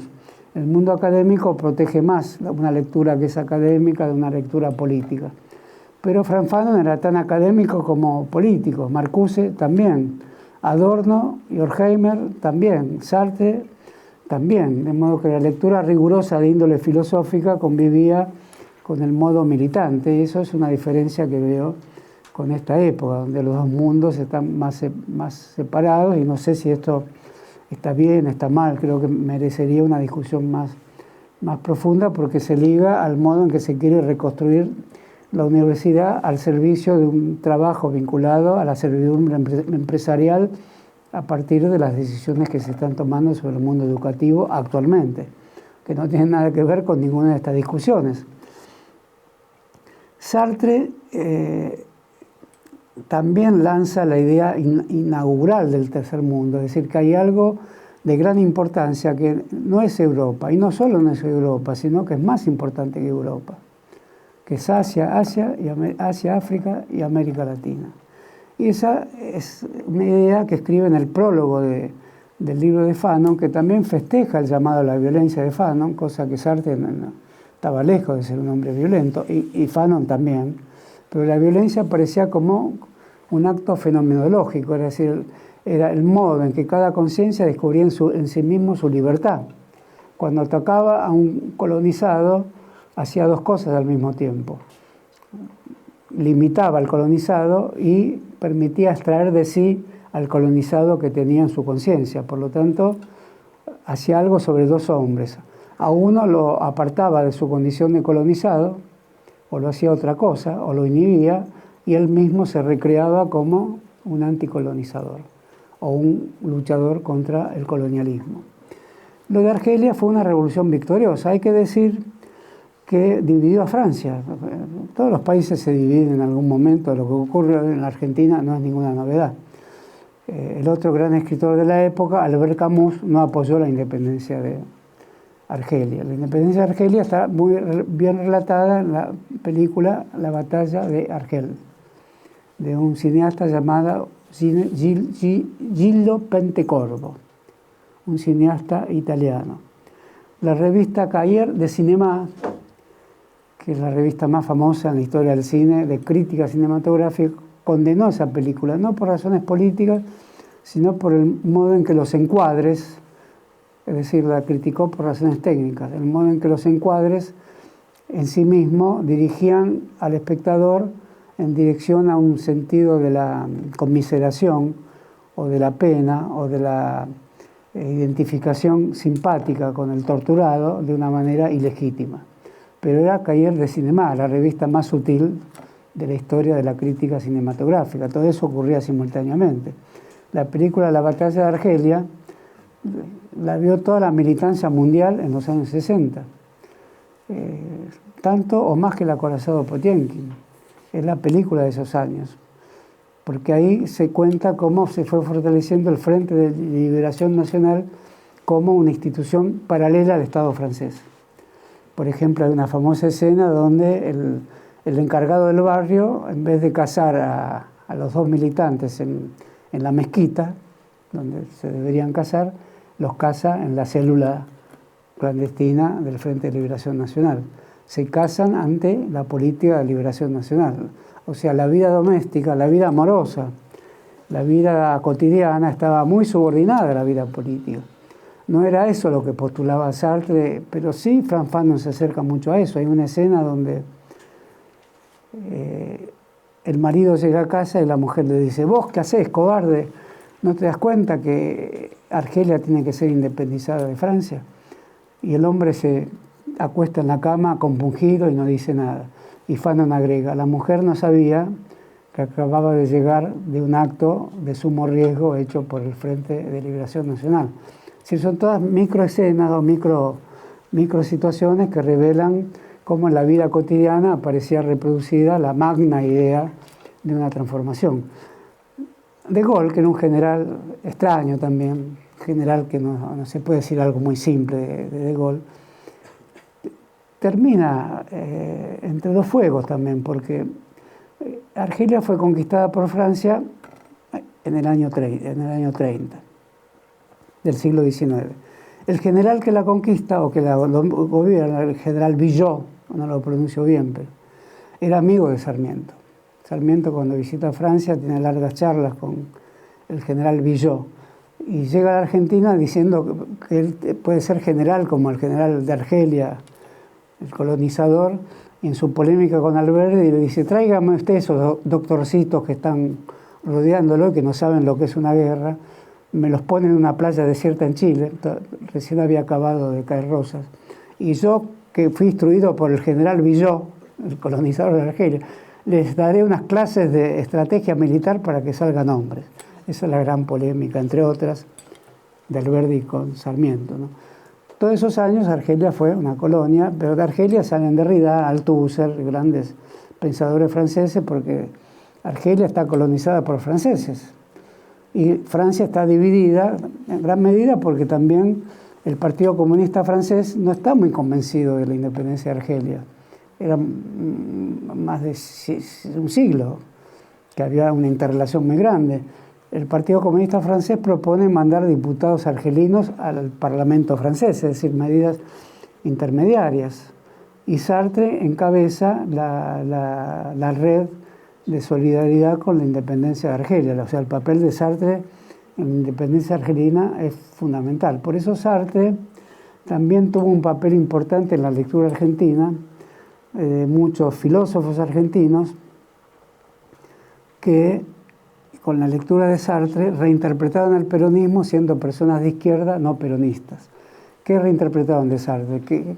Cosas que estaban ya en el marxismo, o sea, que la historia procede por el lado malo, que la historia tiene una negatividad, que en la historia hay una bastardía, es decir, aquel que no sabe su origen está más dispuesto a los cambios que el que tiene una paternalidad de genealogía burguesa. Evita como bastarda, Perón como bastardo. Es decir, no siendo peronista, muchas personas de izquierda, en aquel momento el propio Sebrelli, que verán cómo puede cambiar una persona, y eso es más natural que una persona cambie que no cambie, así que no vamos a entrar en ese tema. Pero Oscar Mazota, que fue en su momento uno de los más importantes psicoanalistas argentinos, un poco David Viñas, y sobre todo John William Cook, que era un marxista dentro del peronismo. Esos tienen la influencia de Sartre. Y con la influencia de Sartre, que es cierta aceptación de la idea de que la dialéctica tiene que ver algo con la maldición, es decir, la maldición no entendida como teología, sino como la capacidad de succionar de la historia lo que tiene de áspero para la vida del trabajo, pero devolverlo como una forma de negatividad consciente ante esas formas de explotación. Es un movimiento complejo de la conciencia, es esa negatividad que Sartre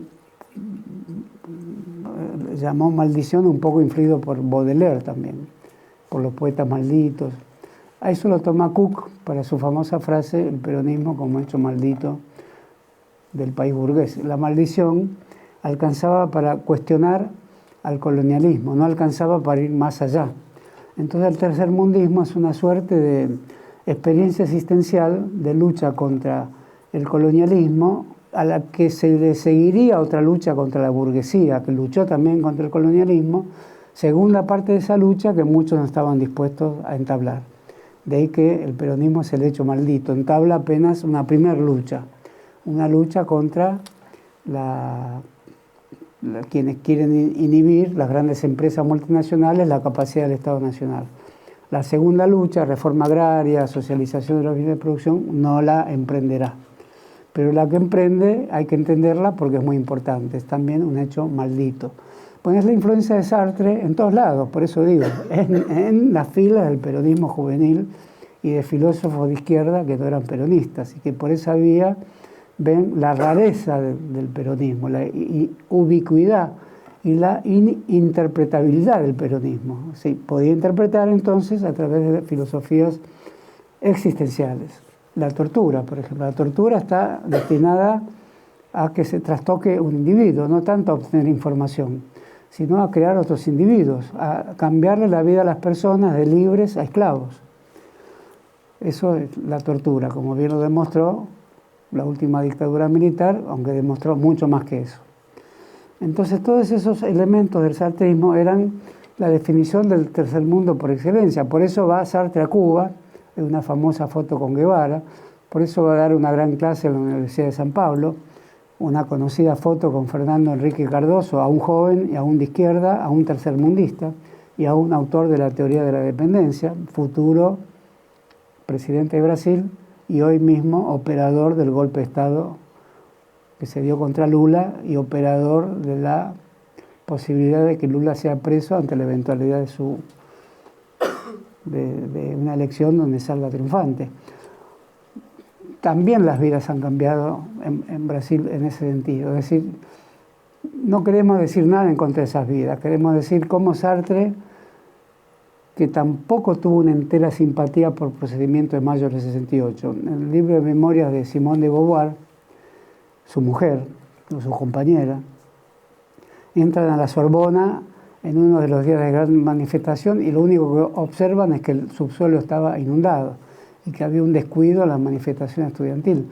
Por eso también, hablando de fotos, hay una famosa foto de Sartre y Foucault dirigiéndose a los estudiantes. Sartre era el filósofo del ser y la nada, crítica de la razón dialéctica y las grandes obras de teatro, entre las cuales la que mencioné, Las manos sucias, que en la Buenos Aires de los 60 se representaron todas. Y Albert Camus también, solo que apoyaba a un líder conservador de la independencia, porque Albert Camus siempre tuvo un fuerte recelo por la Unión Soviética, era un moralista a la manera francesa.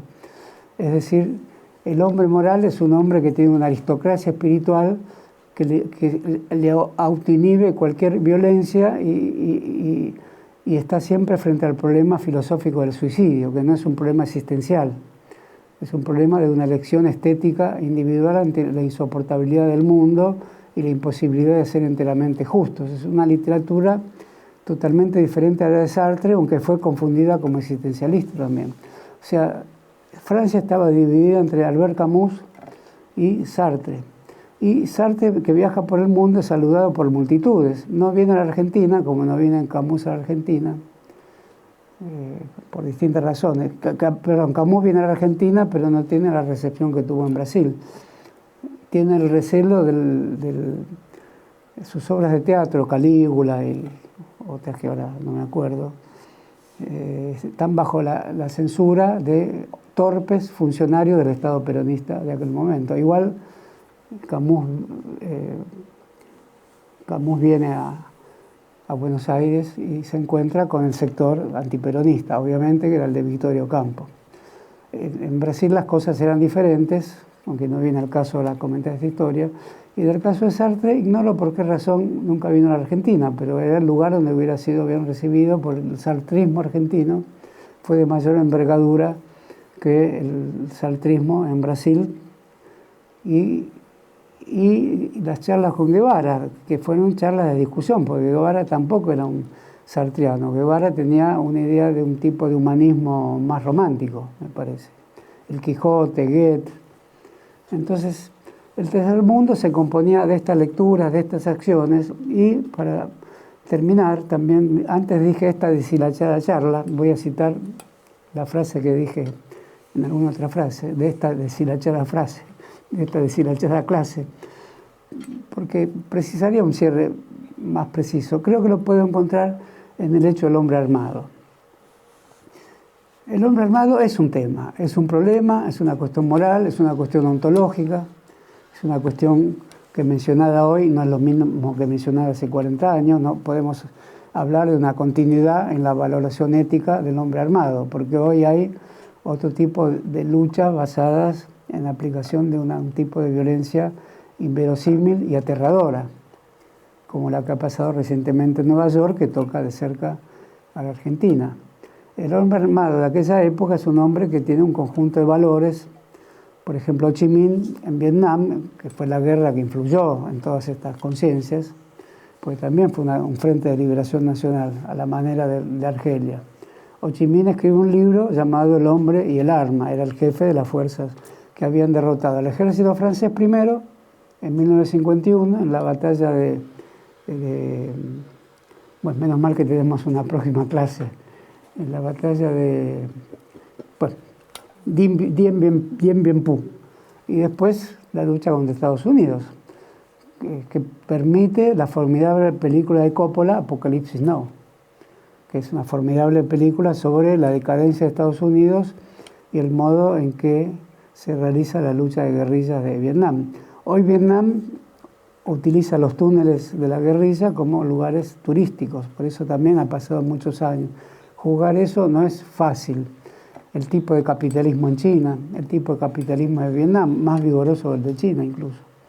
Pero al mismo tiempo, la devoción por Ho Chi Minh, cierto respeto por Mao, ya no devoción por Mao. ¿Cómo ha cambiado el mundo? No seré yo el que pueda explicarlo en este momento, porque es un tema estremecedor que se nos escapa entre los dedos, como el tabaco en un cigarrillo que se le rompió el envoltorio. Miren qué ejemplo que di, ¿no? Podría haber sido la arena que se escapa entre los dedos, pero además ya casi ni se fuma. Entonces el hombre armado es el Che, que lo presenta como un estadio de superioridad del humano, como una forma de graduarse de hombre. Es un tipo de humanismo del Che muy vigoroso, muy sentencioso, fino literariamente, porque es un gran escritor literario, y agudo desde el punto de vista de la teoría económica, porque usa la teoría del valor de Marx para juzgar el intercambio entre las distintas secciones del Estado cubano. Un Estado pequeño, pero aún así aplica una teoría compleja. Entonces, eso es un tema. El hombre armado a la manera del Che, es decir, el hombre que llegó a decir alguna vez a sus compañeros, a partir de aquí ya están todos muertos, es decir, la relación de la militancia con la muerte. Hoy hay una relación de ese tipo con militantes de tipo sacrificial. El Che no era de tipo sacrificial, es decir, ni le gustaba matar, ni quería ser muerto. Es decir, estos dos eventos aparecían como una contingencia del hombre que había hecho ciertas opciones. Esto no es así en las militancias más limítrofes que vemos en el mundo. Y después lo que surge a la luz del Mayo francés, no se puede ignorar el papel del Mayo francés en la creación de militancias armadas en Italia, en Alemania, brigadas rojas, etc. Entonces, de algún modo, el tercer mundo era la periferia de Europa, era un pensamiento no europeísta, eran pensamientos poéticos. El gran poeta, también creo que martiniqueño, Aimé Césaire, que piensa a Shakespeare pero como un Shakespeare americano, es decir, el personaje Calibán en Shakespeare, que es un personaje bárbaro y odioso, en Latinoamérica pasa a ser el personaje que se convierte en el jefe de una insurrección, y en vez de ser el bárbaro, es el verdadero civilizado, porque fue convertido por bárbaro por los pseudo-civilizados europeos. Bueno, todos esos pensamientos recorren el mundo y es quizás la primera globalización no técnico-económica basada en una globalización de la conciencia crítica y con la crítica al fetichismo de la mercancía. En este sentido, esta crítica, más la de la sociedad del espectáculo, inaugura un tema de profunda actualidad, que es que hay una revolución de masas cuando se critica el modo en que la técnica procede en forma soberana y autónoma, originando formas de individuos, formas de consumo, estructuras del gusto y opacamiento casi definitivo de la política y formas de investigación sobre las personas por el solo hecho de examinar las llamadas que hicieron en su celular. Bueno, mayo del 68, no la Revolución de Octubre, que tiene una relación más amable con la tecnología y la quiere. mayo del 68 en Francia y la línea del 68 en todos los países, Vietnam, Argelia, Cuba. Las fechas no son 68, pero ponemos 68 como fecha arquetípica de reparto de competencias respecto a la teoría de la crítica a la técnica. Inaugura en todo el mundo la idea, o la pregunta, mejor dicho, por la técnica. La pregunta por la técnica es cuántos niveles de avance y de acumulación de tecnología acepta una sociedad, de modo tal que la tecnología libere, hasta que si se cruza cierto límite, la tecnología pasa a ser una forma de opresión. Y sobre todo las tecnologías de la comunicación y las tecnologías de la imagen. Ese es el problema central de libros como los que cité y de la movilización estudiantil del 68. Y vuelve a reiterarse la cuestión en la sociedad contemporánea. En la Argentina está puesta como un tema central. Las formas tecnológicas, comunicacionales, sustituyendo la justicia, sustituyendo incluso las reglas de los partidos de fútbol, el tiempo de juego de los partidos de fútbol, la forma de jugar al fútbol, sustituyendo la iglesia. Los pastores de medianoche sustituyen a concurrencia a las iglesias, aunque la gente siga yendo.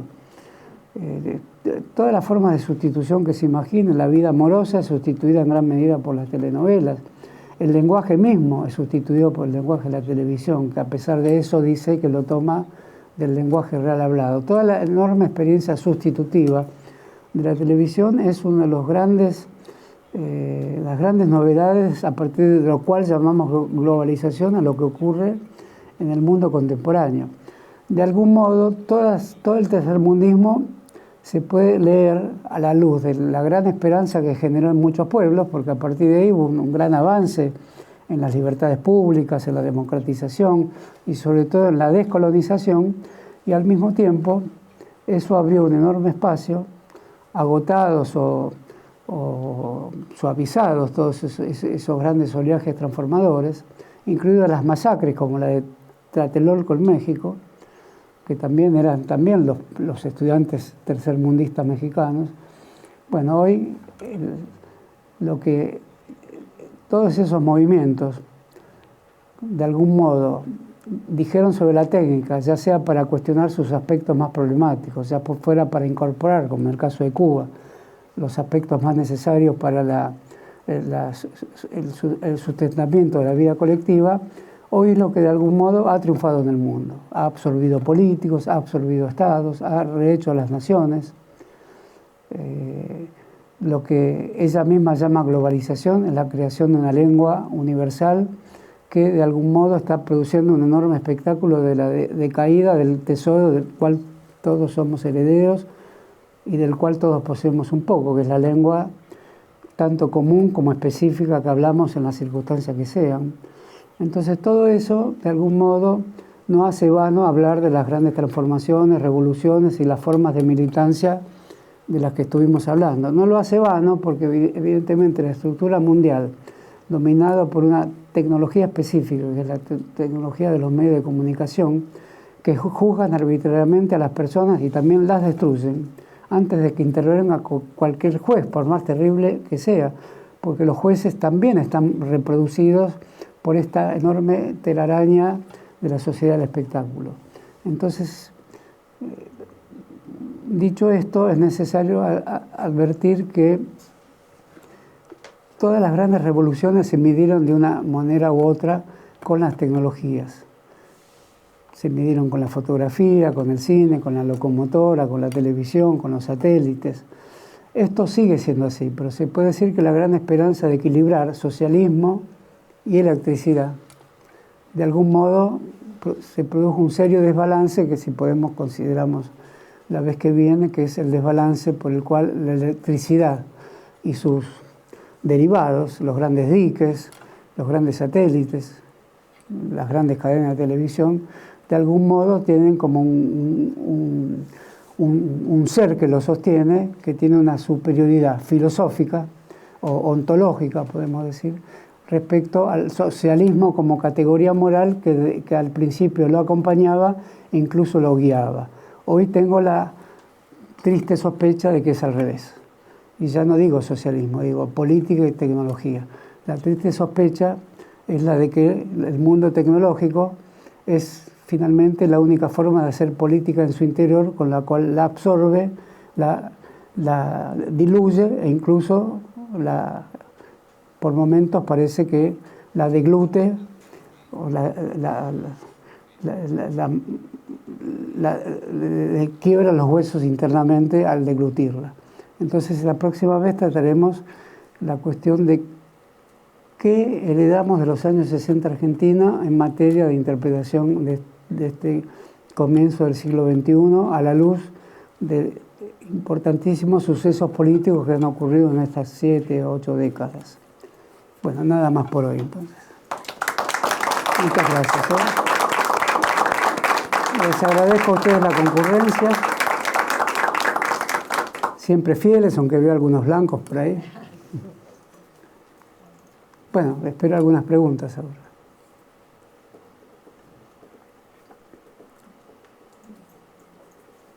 Es la esperanza del pobre profesor.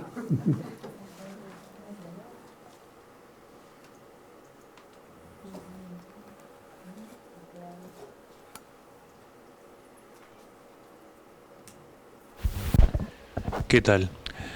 Mi nombre es Rodrigo Silva. Te quería hacer una pregunta con respecto a esto de los sectores que protestaban, ¿no? Estudiantes, sectores obreros, si ellos tenían el objetivo de tomar el poder o solamente lo hacían en términos de realizar la protesta, de llevar adelante un decir, bueno, esto no estamos de acuerdo.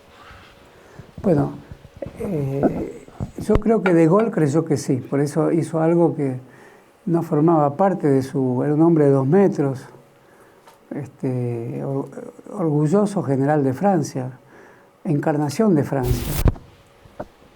Él podría haber dicho, la Francia soy yo, y tuvo que ir a pedir auxilio a un subordinado. En cambio, el movimiento estudiantil no lo creyó. Creo que nunca hubo algo así como el tema de la toma del poder a la manera del gran arquetipo bolchevique. Un día se entra al Palacio de Invierno, y esa expresión Palacio de Invierno también es uno de los grandes arquetipos de la memoria del siglo XX. No, ni el movimiento estudiantil y mucho menos el movimiento obrero. El movimiento obrero estaba obligado a salir por sus reivindicaciones inmediatas, más allá de la simpatía que muchos tenían por los estudiantes, pero creo que en ningún momento hubo una idea de toma del poder. Lo curioso es que De Gaulle sí creyó que estaba tan débil que podía caer. Incluso hubo un solo muerto es un caso muy conocido, un chico que cayó al Sena, ¿no? Un estudiante secundario. Y sin embargo, fueron un mes que conmovió al mundo, podríamos decirlo a la manera de John Reed, ¿no?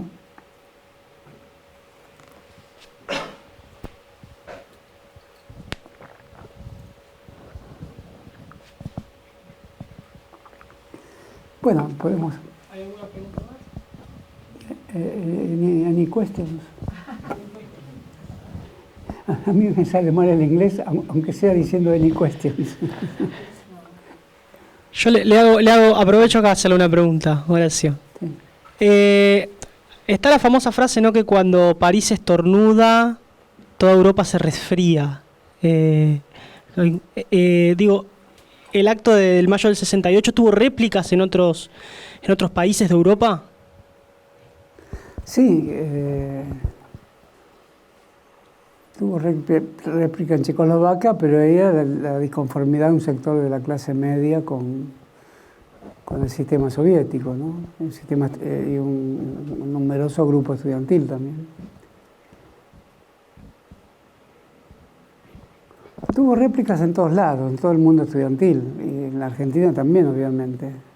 No del mismo modo en que ocurrió en París, sobrevolaba la idea de la Comuna de París, eso me olvidé de decirlo, evidentemente era un espectro que recorría el mundo, pero no era el comunismo, era el de la Comuna de París, es decir, de una ciudad autogobernada, pero no es porque se quisiera tomar el poder, sino porque se desdeñaba la idea de poder en nombre de una idea de autonomía. Por eso también fue un gran acontecimiento autonomista, pero más precisiones no te podría dar. Recomiendo que la próxima pregunta no exijan al profesor lo que no puede responder muy bien. Bueno, gracias por hacerlo. Bueno, nos vamos entonces.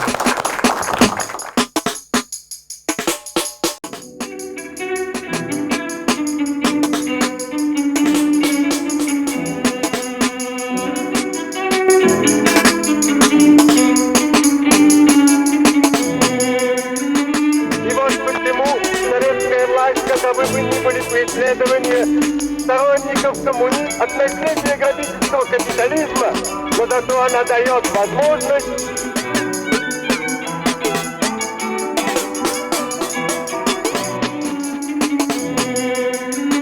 И вот почему советская власть, каковы бы ни были преследования сторонников от наследия грабительского капитализма, но зато она дает возможность